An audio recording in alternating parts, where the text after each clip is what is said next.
In this video, I'm going to teach you how to master productivity and show you a few ways that you can become more productive right now.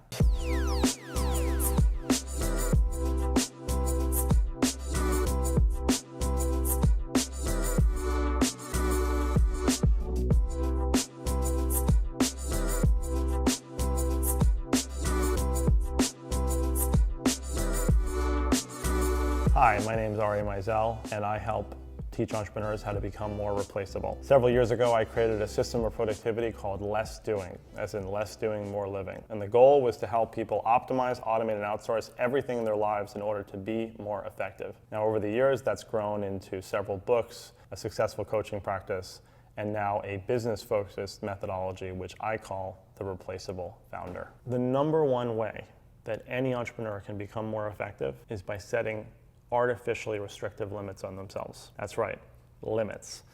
I truly believe that limits breed ultimate innovation. Several years ago, I was working on a real estate project in construction, working these long, hard days. I was working 18-hour days, and then I got sick. I was diagnosed with something called Crohn's disease, which is an inflammatory condition that affects the digestive tract, and it's considered to be incurable. Now, long story short, I was able to overcome the illness, but I went from working 18-hour days to struggling to get an hour of work done in a given day. That ultimate restriction on my time is what has bred and become the genesis for everything that I've done since. And it's an amazing question that I always like to ask people, because if you ask somebody that works a 9-to-5 job and you say, what would you do if you had to leave the office by 4? Most of them say that they would just skip lunch. It's a fairly easy problem to overcome. But if you ask the same person, what would you do if you could only work 1 hour a day, then they get stumped, because that requires such a different way of thinking than they've ever encountered before. Because at that point, the question really isn't what would you do,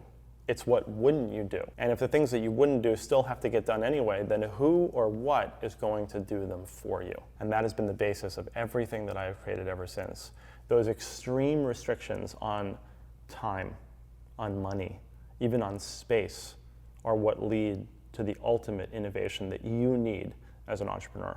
Now, if anybody watching this has ever been a fan of MacGyver, nobody ever told MacGyver, hey, MacGyver, there's a Home Depot across the street. Go get whatever you need and go over there and blow up that building, right? It was always like, here's a paperclip and a box of Bisquick. Go blow up that building. That extreme restriction of resources is what forced innovation. And that is something that most entrepreneurs don't actually have to face nowadays.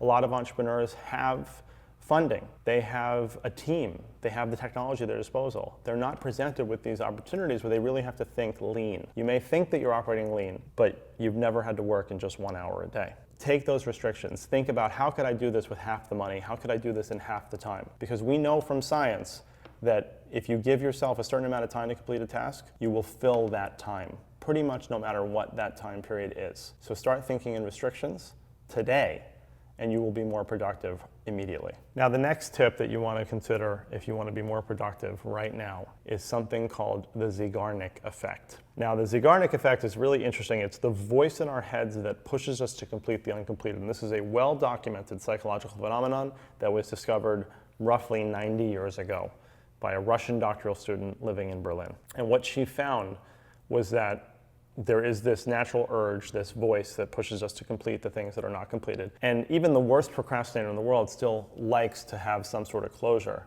They just have more trouble getting there. And in addition, they found that interrupted information goes into this area of our brain and it is more easily recalled. So in a lot of ways, this is the basis for something known as the Pomodoro technique. And with the Pomodoro technique, what you're doing is you're focusing on one task for 25 minutes, setting a timer to that effect, and when the timer goes off, you stop. You interrupt yourself and take a 5-minute break.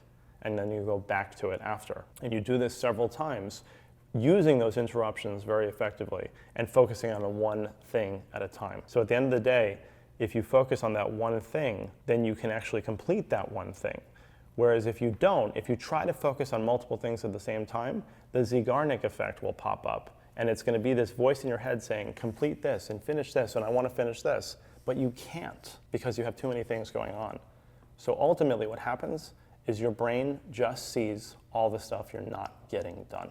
As a founder, whether you have a family or not, whether you work with a team that is remote or not, you will ultimately benefit by doing more and more of your communications in an asynchronous fashion. So let me describe what that means. What we're doing right now here, this is asynchronous. This is being recorded in a studio here in Brooklyn, and you're watching it maybe weeks, days, hours, months later, somewhere across the world even. That's an asynchronous style of communication. Synchronous would be if we're in the same room or on the phone and we're talking live and doing that. Now, most things that we believe need to be synchronous do not need to be anymore. You know, if you get on a huddle with your team over voice chat or over a Zoom call, for example, video call, that's live, and most people would assume that all team calls have to be done in a live fashion. But there are lots and lots of tools now that make it so that you can do that asynchronously. You can do a stand-up over Slack, for example, and people can report in whenever they want. You can have sales calls with people that are not live and doing it over some sort of voice chat, like even WhatsApp. People are more open to doing things on their own schedule now. So you have to get in the mindset of thinking about, does this need to be done live? And if it doesn't need to be done live, how am I going to do it in a way that is asynchronous? What you ultimately end up getting is you're communicating at your best. They are receiving it, presumably at their best, because they have the ability to do so, responding in kind, and then you're receiving it at your best again. So what you're getting is everybody communicating at their best simply by allowing them to communicate in a way that is asynchronous. Now, one of the things that you're naturally going to experience as an entrepreneur is ebbs and flows of energy. And usually they're pretty far apart. If you look at actually the symptoms related to bipolar disorder in the DSM manual that psychologists use, they're very similar to the descriptions you might use to describe an entrepreneur. And I don't mean that to downplay that at all. It's a very real thing that entrepreneurs struggle with. We get very, very high amounts of energy about the things that we're really excited about, and then these extreme lows in many times. And you have to be able to roll with those punches. Now, the best thing that you can do, which is sort of a combination tactic, is to avoid decisions as much as possible. So you literally should make a list of things that you can do when you are not functioning at your best. And I have this. I have a list that I keep in one of my online apps so that when I'm feeling low energy, I can go to that list and there are certain things that I can still get done. It might be reading something that actually was not that interesting that I didn't want to spend the time to do at a different time.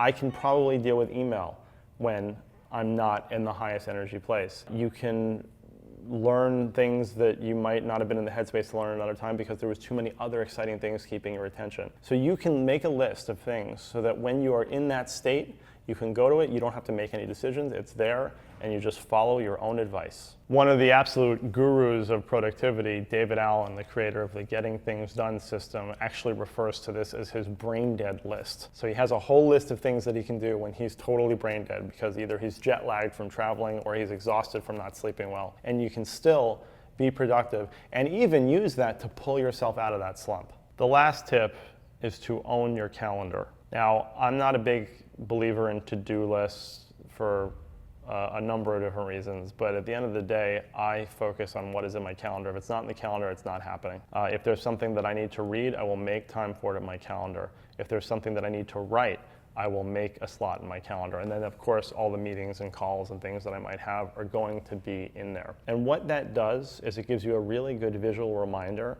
of how much you're scattering yourself throughout the day. Because I would challenge any one of you watching this that is even reasonably busy, that if you get to 6 o'clock at night and you have to answer the question, what did I get done today? Most of you probably have to look at your calendar just to remember what you got done over the last 12 hours. So how could we possibly think that we could read the label from inside the jar? You've got to give yourself the opportunity to batch what you do and focus on one thing at a time, and not only focusing on one thing at a time, but focusing on it when you are best at it. I, for one, am terrible on the phone before noon. I don't know why, but I am. So I do my best to schedule calls in the afternoon. I can't write a single word that's of any quality before 8 o'clock at night. And that's probably because in my case, my kids have gone to sleep, and we tend to be a little bit more creative when we're tired. 8 o'clock at night is my time to write, so I'm not even going to attempt to write something at 10 in the morning, and that is extremely freeing. So knowing when you can do things and where is extremely powerful, and ultimately you have to own your calendar. So just to recap, here are some ways that you can be more productive today. The first one is to set artificially restrictive limits on yourself. Second one is use and know the Zeigarnik effect. Third one is the Pomodoro technique. The fourth one is asynchronous communication. The fifth one is to avoid making decisions as much as possible. Number 6 is to have a brain dead list. And lastly, own your calendar. Now, if you want to find out more and go more in depth into what I've just told you, you can check out my founder course, The Productivity Machine, at the link below. The Founder mission is to help you create an ass-kicking business and help you learn straight from the mouths of world-class founders. Get your free printed edition of Founder Magazine featuring Sir Richard Branson. Just cover shipping and handling at founder.com/Branson.